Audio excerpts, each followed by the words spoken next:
On the point raised by Grant Robinson, the question was certainly now out of order. Question number 7, Peseta, same, Lotu-Iiga. Thank you, Mr Speaker. My question is to the Minister of Housing. How will today's announcement of a $377 million investment by Housing New Zealand in Project 3, 2, 4 and 5 and Simply Smart Homes help the government achieve its social and economic goals? Mr Speaker. Honourable Dr Nick Smith. Mr Speaker, Projects 3, 2, 4 and 5 involves converting 1,000 three-bedroom state houses and make them into 4-bedroom homes, and another 1,000 into 5-bedroom homes by adding 3,000 modular bedrooms. Housing New Zealand has too many 3-bedroom houses. Some are overcrowded, some are half empty, and some have large sections that are underutilised. Simply Smart Homes involves building 500 2-bedroom homes on these underutilised sections in Auckland.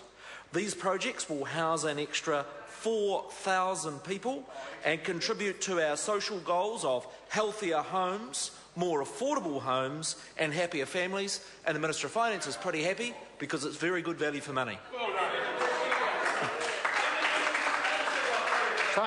Supplementary question, Peseta, Sam, Lotu-Iiga. Supplementary to the Honourable Minister. How will these projects contribute to the housing accord that government reached with the Auckland Council last Friday? Mr Speaker. Honourable Dr Nick Smith. Mr Speaker, the accord we've reached with the Auckland Council is to ramp up investment in housing to increase supply, and to do so in a balanced way that includes both greenfields and brownfields development.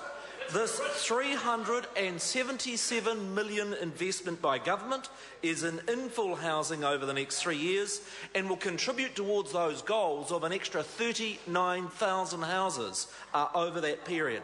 This is a common sense, pragmatic government that's delivering real benefits for families and for the economy. Supplementary question, Peseta, Sam, Lotu-Iiga.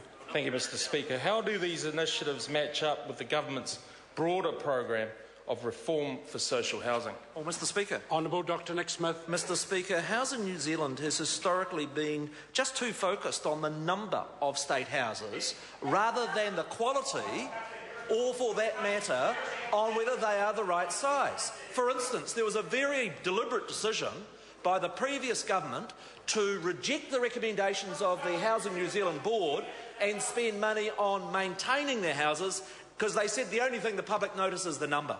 We are focused on quality houses, not just the number, and making sure that those houses are the right size for modern, diverse families that exist today. Supplementary question, Phil Twyford. Now that the government has recognised that overcrowding is a problem for 2,000 state tenants, what is he going to do to fix the situation of hundreds of thousands of New Zealanders living in overcrowded and uninsulated homes? And why won't he back a building program that will deliver high-quality, affordable houses instead of just tinkering with the planning regulations? Mr Speaker. Honourable Dr Nick Smith. Mr Speaker, this government has an incredibly proud record of insulating 230,000 homes. And I ask the question, how many did Labor do during their 9 years? Less than 10% of that. The fact is, the previous government had a shameful record on the quality of both state houses and others. And watch this space, there will be even more action in that budget, which is announced on Thursday.